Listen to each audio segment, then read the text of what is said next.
Peyğəmbərimizin Allahın salamı olsun ona və əhl-i beytinə ilk qız nəvəsi Həzrət Əli və xanım Fatimə-i Zəhra əleyhissalamın ilk qız övladı İmam Həsən və İmam Hüseyn və Əbəlfəz ağanın bacısı Kərbəla qəhrəmanı xanım Zeynəb salamullahi əleyhanın mövludu münasibətilə hamınızı təbrik edirəm. Adı Zeynəbdir, salamullah əleyha.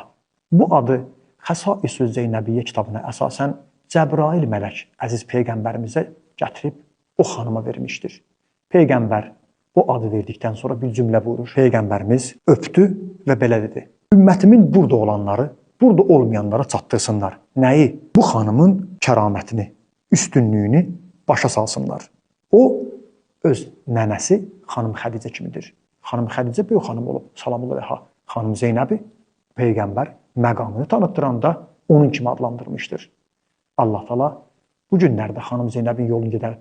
Xanım Zeynəb kimi qeyrət çəkib, haqqı müdafiə edən, İmam Hüseyn yolunu davam elətdirən, hətta qızılından belə, qiymətli əşyasından belə keçən, yardım edən Fələstinə, Livanda olan məzlumlara malı ilə, canı ilə kömək edən Zeynəbləri də xanım Zeynəblə bir yerdə məhşur eləsin.